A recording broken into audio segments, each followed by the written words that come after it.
All right, good afternoon. Look what I picked up today.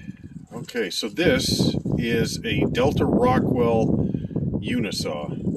This one is made in right there, Guelph, Ontario, Canada.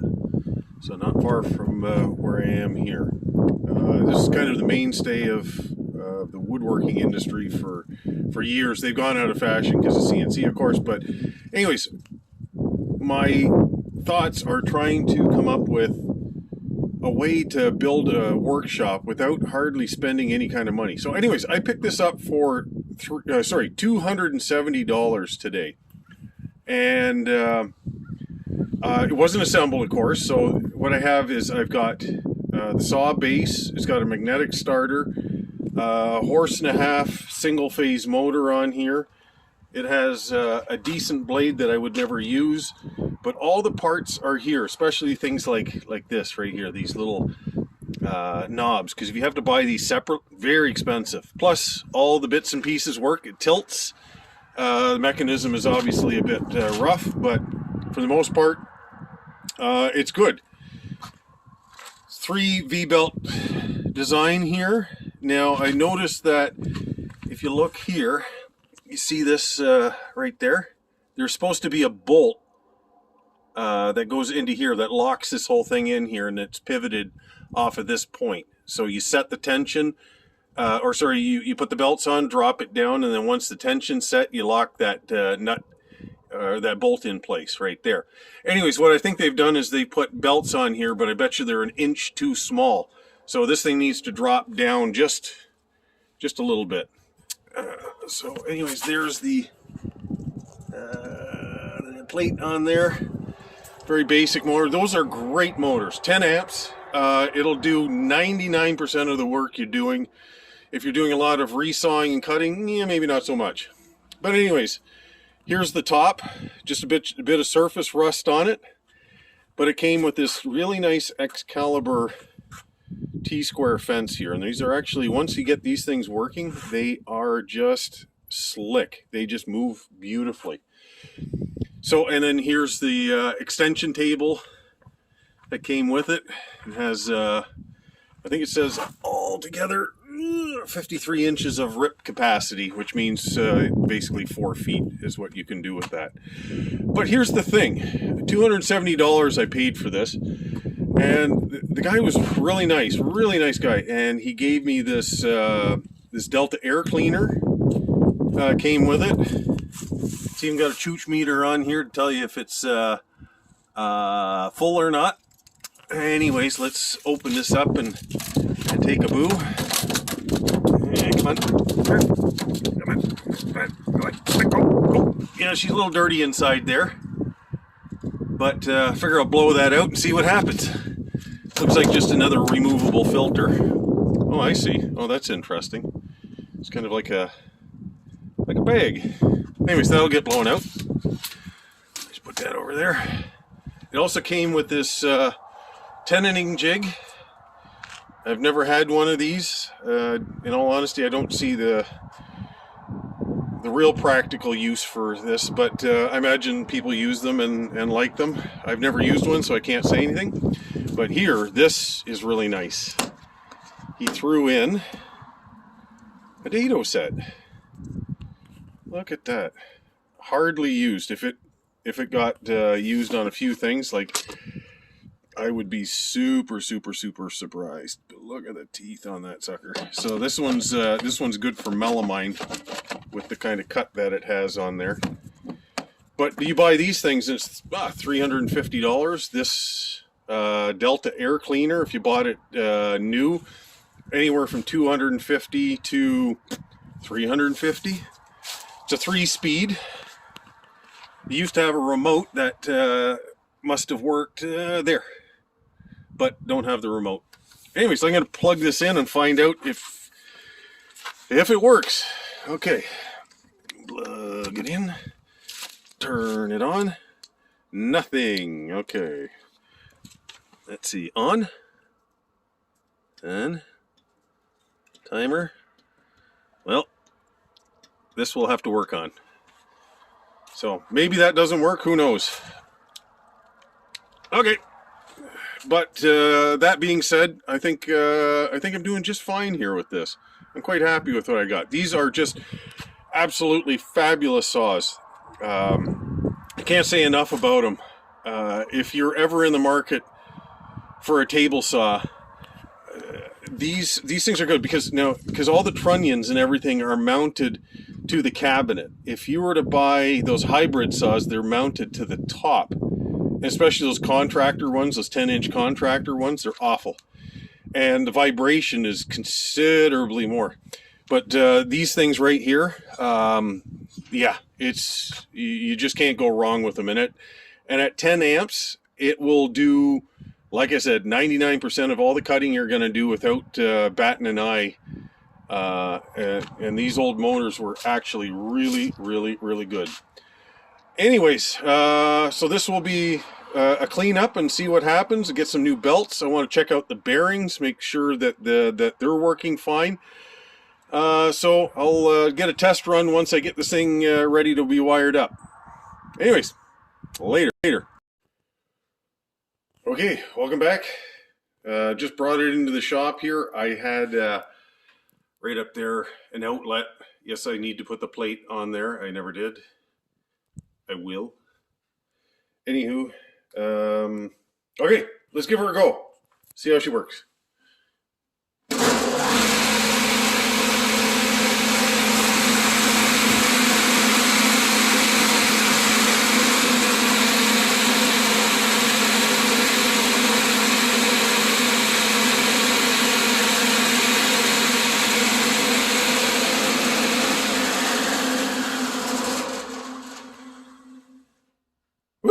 She works good. All right. Let the progress begin. All right. So welcome back. I am going to now see if I can't get that motor off.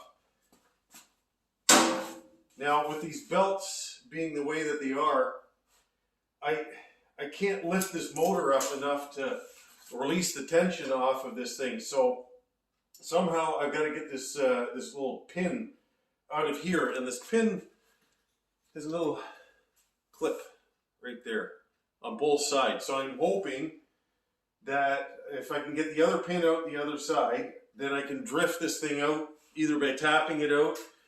I'm going to probably just give her a squirt of weasel pea, and hopefully that will aid in it coming out. I know there's better stuff than this, but this is all I got. All right, let's get a screwdriver out and see if I can get that little clip out, which is, woohoo, it's out. There we go. Wasn't held on by very much. Now, I'm going to try to hook onto this thing with a set of vice grips, and she's loose. There it comes. Ooh, okay. So now it is coming off, but the minute this thing releases, this motor will want to at least drop on this side. It'll still be stuck up on the V belts here, so it's not going to drop down and like, well, yes it could. So, and I got a damaged finger. Let's see how this works. What could go wrong? Okay.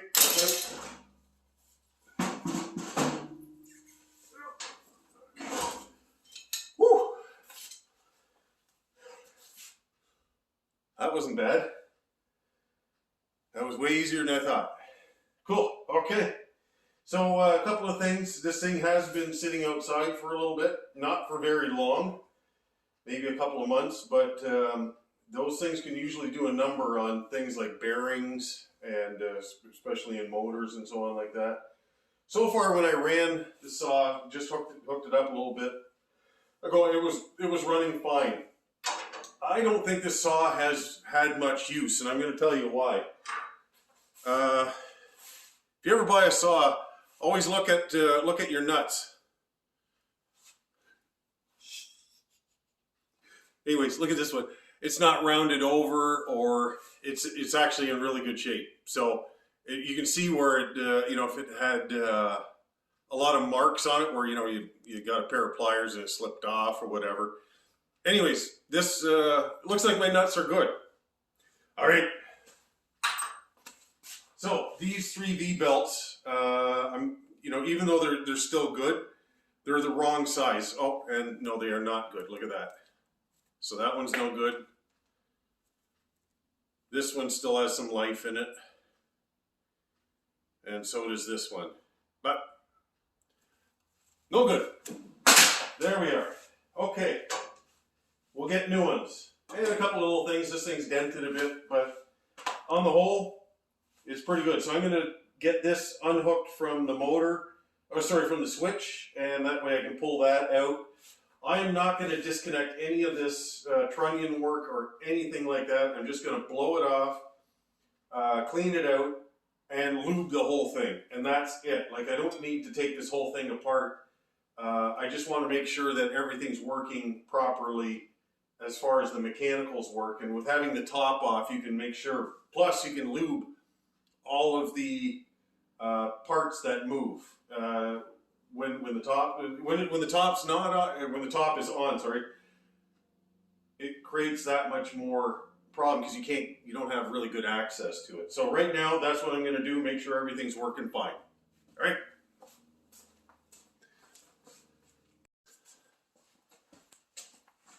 All right. Okay. Let's get this going. I got only a little bit of time to show you this. Okay.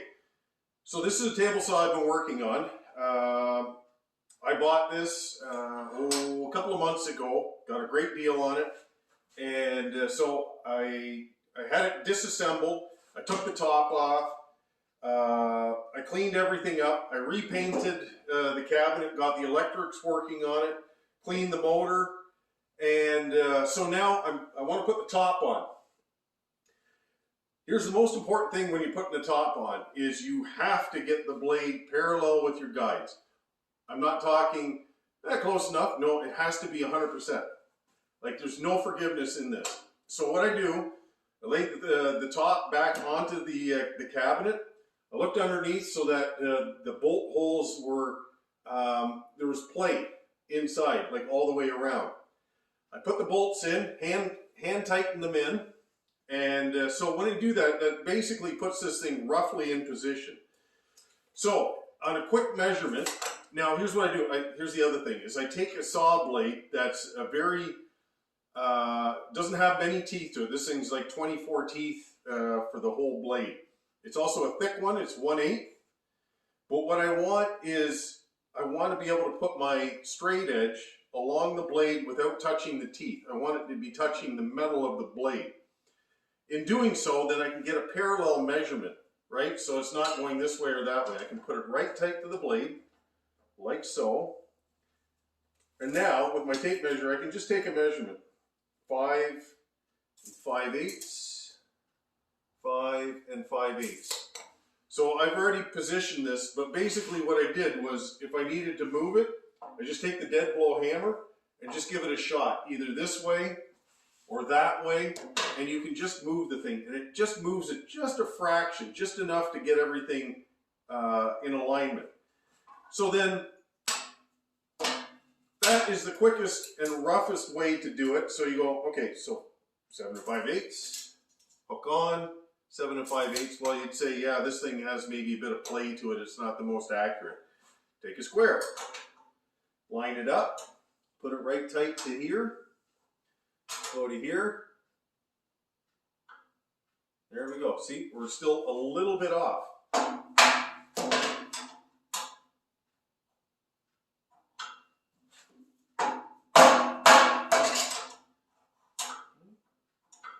Oh, wrong way. Touching. Perfect. Now we're like absolutely perfect. There we go. Yep. So that is what you want to do. Then tighten up all your bolts and you're good to go. But the key to it is straight edge, good stiff blade, lay the thing down, give yourself enough pivot room, and then tighten them up hand tight, and then do your workings. And then once you got that, lock it down, then work with your fence, and you're good to go. That's the easiest and the best way to do this. All right, thank you.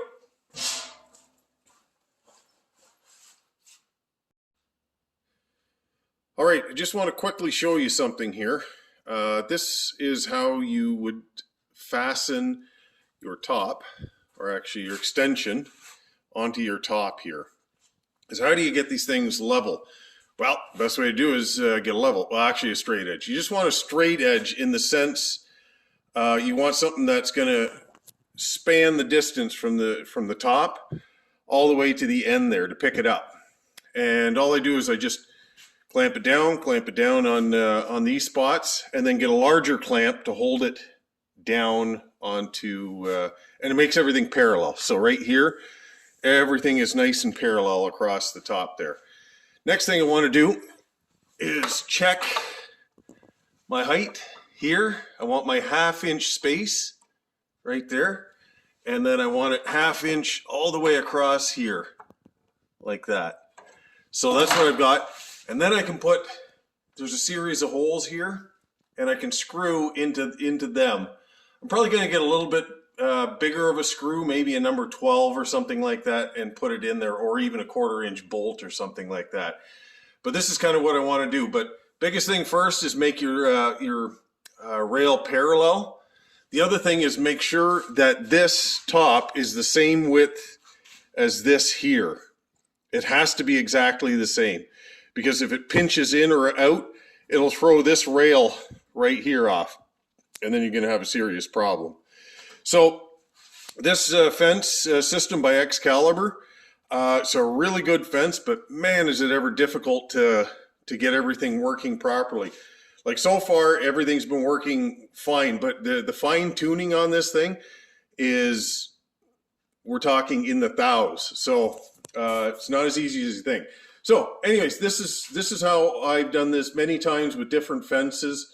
And this is the easiest way to do it. I can also bolt right into here, into my frame here, just to make it parallel across the top there. So that is the easiest way to do this that I have found. All right, just want to show you the completed table saw.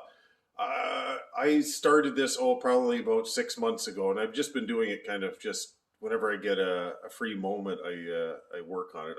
I really enjoy doing this kind of stuff. So this was a $270 investment, and then I sold the air cleaner for $120, and I sold the tenon jig for $85. So if you do the math, it's roughly like 200 bucks or something like that. So in the end, it cost me $70 for the whole saw. I put 3 new V-belts on there, which were 20 bucks a piece, so 60 bucks. And then I painted it. So the paint was leftover urethane paint that I just mixed up in the color for Rockwell. And then just, I painted, yeah, everything, including the motor, and then put everything back together, and then rewired the switch, so because a few of the wires were loose. I didn't really want to rewire, I just tightened things up. Anyways, put the fence on. It was a little bit of work getting the fence done, but I want to show you, you know, my impressions of this saw. I really like these 1.5 horse Rockwell or Delta table saws. I can't say enough about these things. They're just made so well. Anyways, take a look at this. So here's the saw now. So I've repainted everything, and I use urethane paint. It's a 3-part paint, so it's got a hardener and reducer on it. And the stuff is just absolute bulletproof. Way better than the original paint that was on it. There we go. And I've got the fence put on. I'm going to show you how well this thing moves. Take a look at this. Okay, so to lock it down, it's like this. Up, it moves. Gotta love that. The other thing is the length of the actual of the fence itself, just the length of that does, like when you're tailing a board through, like the extension pass, because this thing sticks out a little bit further, they have it sticking out a little further back that way. I actually kind of like it. If it's a little bit stubby, sometimes when you come out of a cut, there could be a tendency that it goes to the right or whatever. This thing is very stable. So I'm just going to show you how well it cuts. I'll just rip an eighth off with this thing. This is a piece of ash. I'm just going to fire it through as fast as I can.